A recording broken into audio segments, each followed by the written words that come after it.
Hello, Lost people. It's Dave with Lost Farms Homestead, and we're in the backyard here, in the back at the homestead.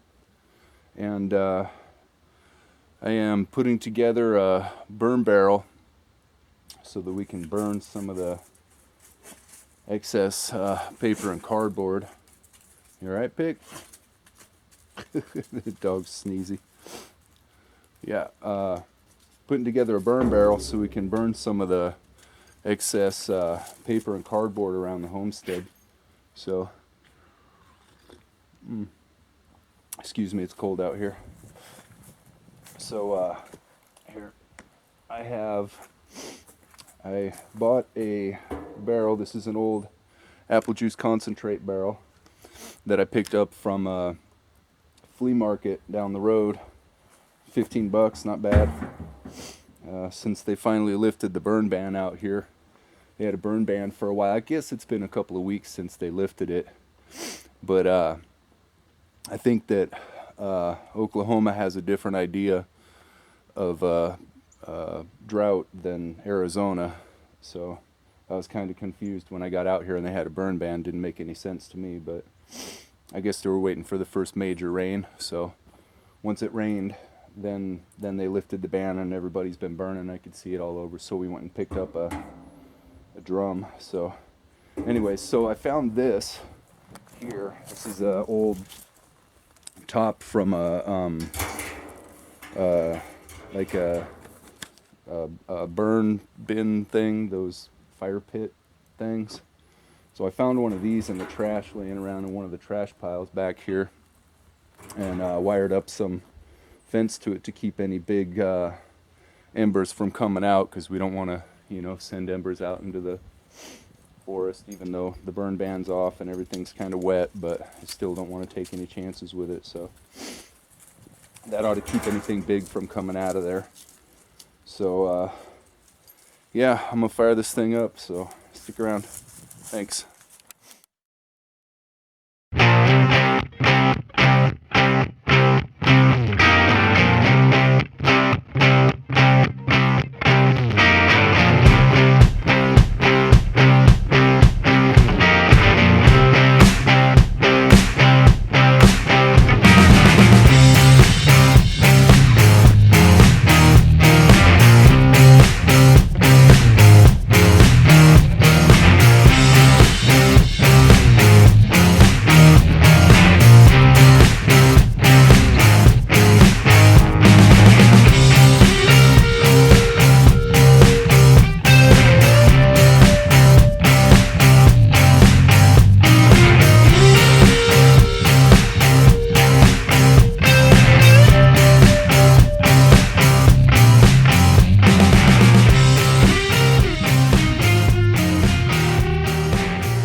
The idea of this is that we're trying to reduce our waste coming out of here.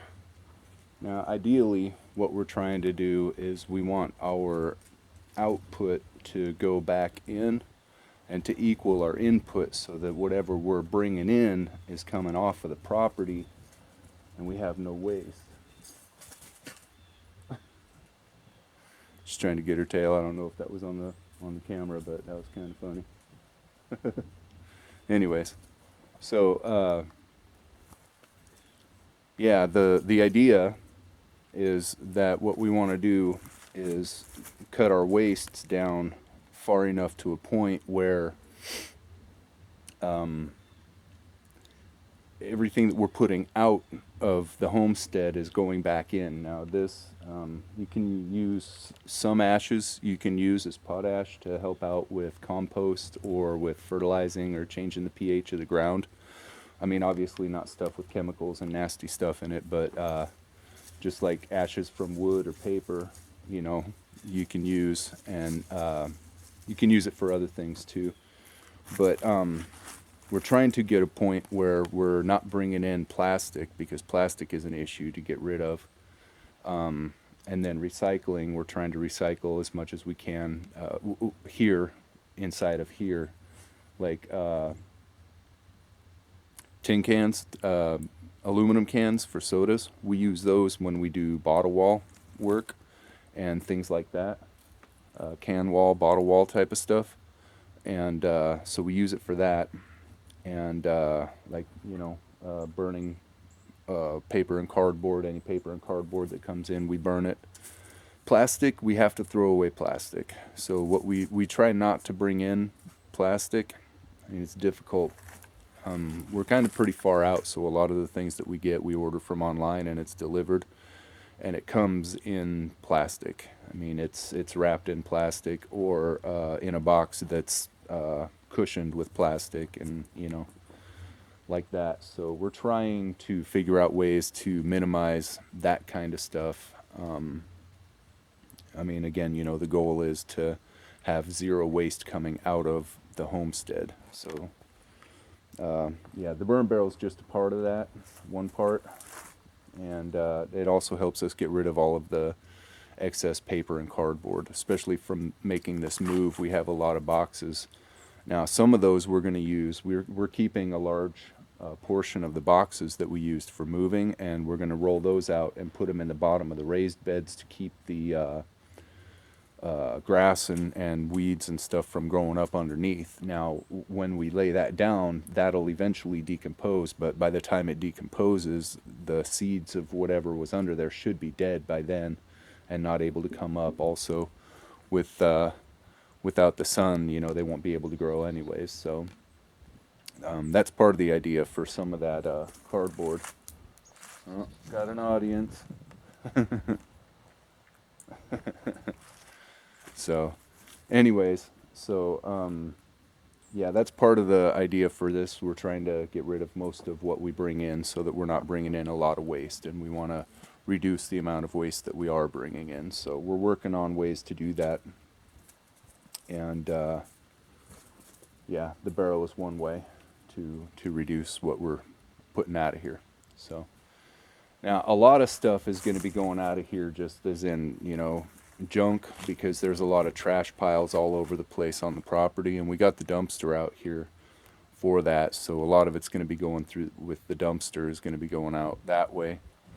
But that's stuff that we don't really have a way to get rid of other than to put in a dumpster. So that stuff I can't, you know, there's nothing we can do about that except throw it away.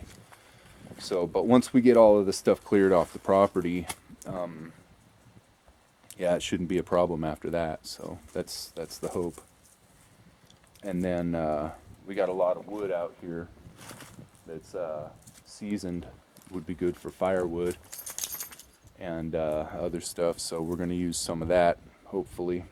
And I mean, you know, once we get the stove put in the house, so that'll help us out with heat. So we're not using so much gas. I'd like to get independent of the propane as well. I'm not sure exactly how we would go about doing that. The only way I know of to do that is to put in a wood-burning cook stove. Now, that's a little bit of that's a real pain as far as, you know, baking and cooking and things. You have to have it all up and running long before you're going to actually do the cooking. And it changes the whole dynamic of how you do things. It's harder to control, and a lot of other things. I mean, propane gas is definitely for sure a more convenient way to do it, and probably less expensive as far as electricity. But as far as, you know, cooking and all of that, kind of, I'm not sure how well that would work out. I mean, I'm okay with it. Not sure my wife would like it that much. But yeah, we were also looking at a wood-fired water heater, and that would be most excellent. But I'm not sure. Those are kind of spendy, and they're also on back order right now, so I'm not sure how far back it would be before we could actually get one. And then also having it installed and all of that, and then having the wood to run it, because we would need hot water immediately. It's not, hot water is not a thing that you can take out for a little while and not have it, and then just put it back online whenever you feel like it. That's the kind of thing that you have to have. Like, when you take it offline, it needs to go immediately back online. And also, in order to keep the water hot, you kind of got to keep the fire going all the time. So you got to have a steady supply of wood. But yeah, a little bit more research. But I got some ideas on some of that stuff. And I mean, you can't be 100% off grid if you're running propane. So, I mean, you know, we're trying to get off of electricity. I want to get some solar out here. I'm not sure what the options are or how good the solar gain is or whatever in order to produce the amount of power that we need. So I'll have to check into that some more too. But I mean, eventually we want to get off of the power so that we have solar. And then I'd like to get off of the propane, but I'm not exactly sure how to do that unless we run everything electric and then work it into the solar, which is probably the way that we'll go, and then just have backup generators.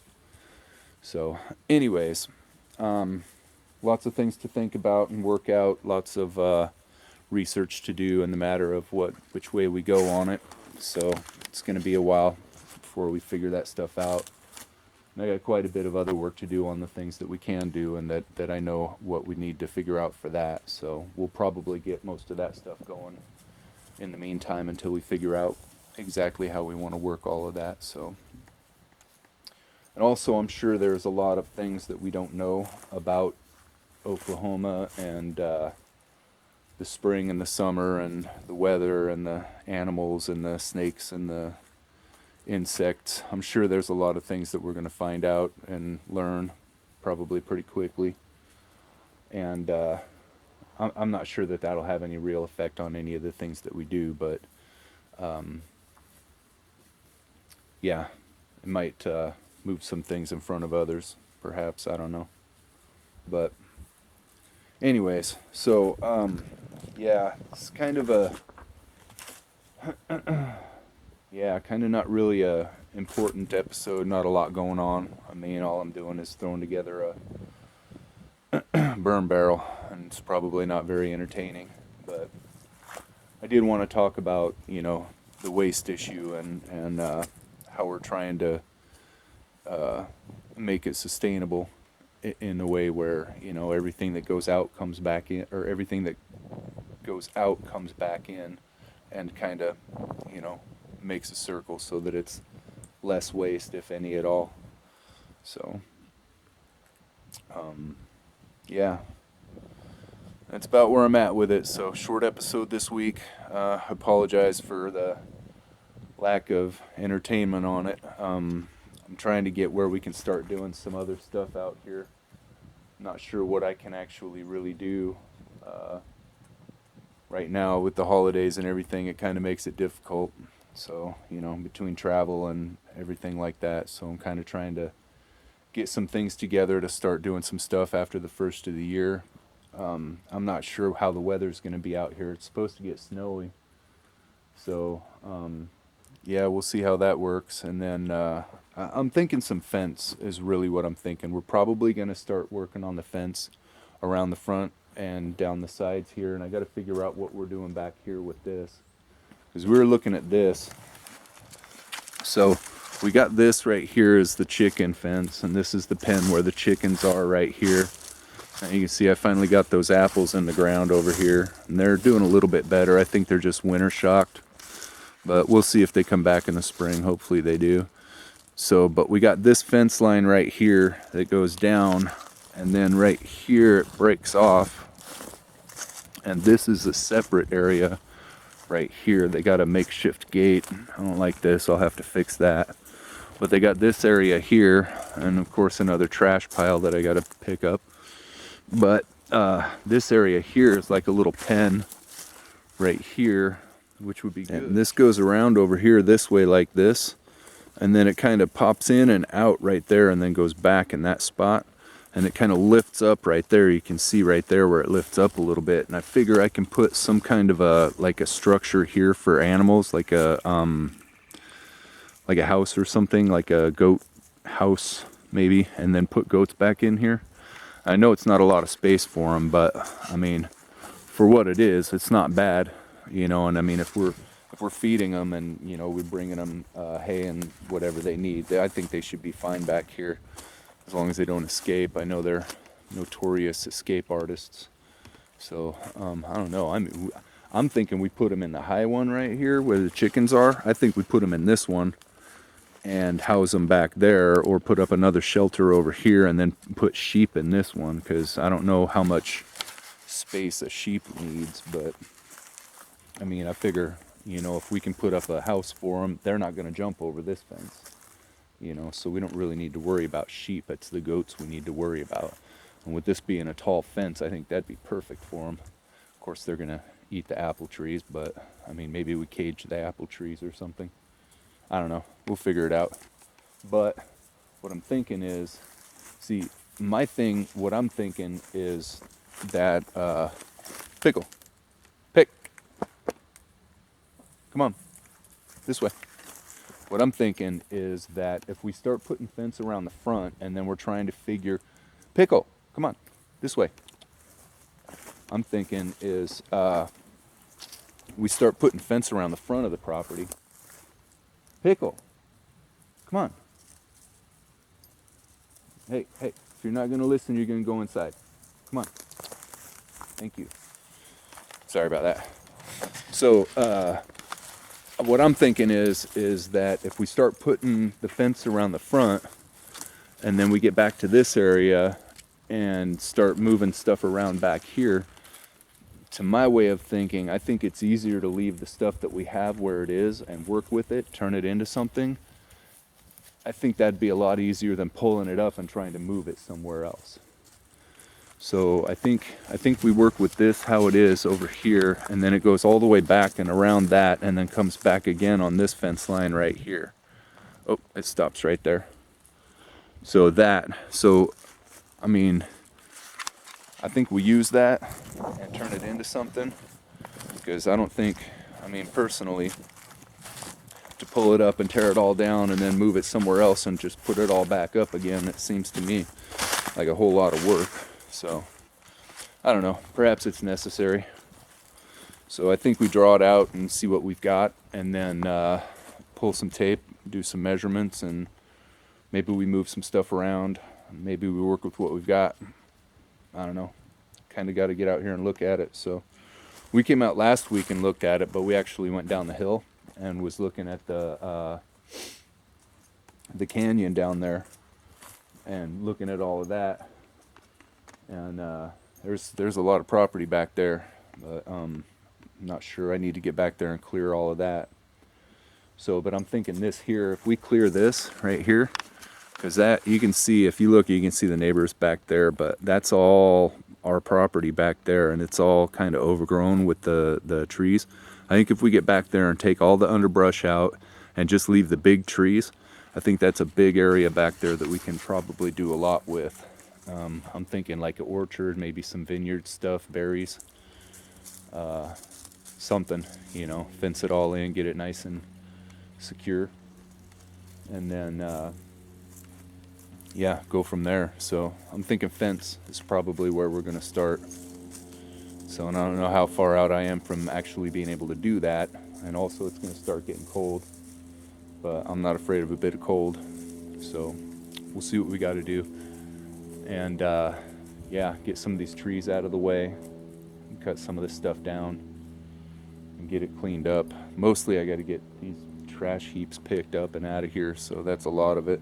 But anyways, I'm talking on and on, so I apologize.